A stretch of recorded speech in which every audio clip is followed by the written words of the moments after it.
So what's up, y'all?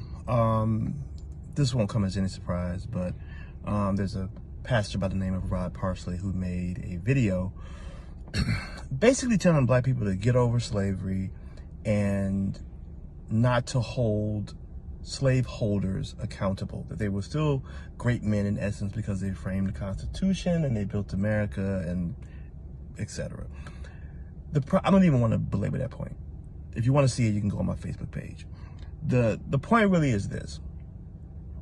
It is time out. We are sick and tired of white people, Christians or non-Christians, making apologies for white supremacy, for the enslavement of Africans, for the massacring of indigenous people to build this country. Just own it. Your forefathers, foremothers, foreparents, they did it. That's why this country has the wealth that it has. That's why it has the standing in the world that it has, because for 250 plus years, it had free slave labor. And so I don't care about Jefferson and Washington and these Confederate soldiers they got statues of up all over the country. Like, it's awful. And these people were awful people.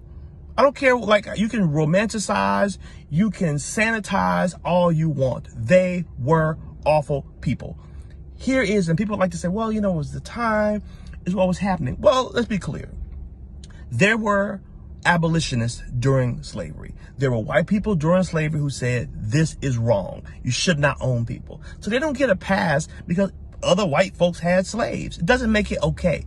It was never okay. And it's okay to call them out on it. It's okay to be honest about it and say that's what it is, because we cannot move forward with the same agenda if you all don't own it. So the Rod Parsleys, the Paula Whites, and these are also Trump supporters. So, I mean, none of this should be shocking and surprising, but it is insane for you to speak to black folks about the things that have happened to our ancestors while at the same time sanitizing your ancestors. And you didn't even give credence to what our ancestors actually had to deal with.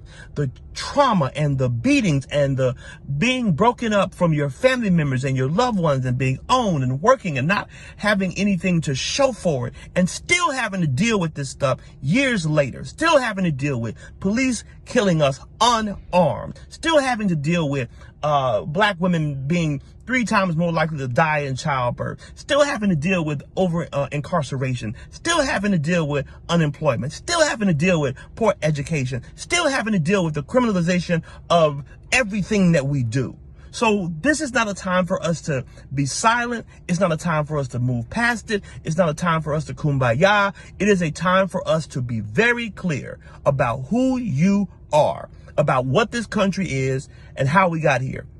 Because that is the only way that we will ever be able to move forward with any sense of decency, with any sense of equity, with any sense of fairness, because we have to do that all based in honesty. So if you're not going to have an honest conversation about it, then just shut up and be the silent racist you've always been, right? We know who you are. We see you.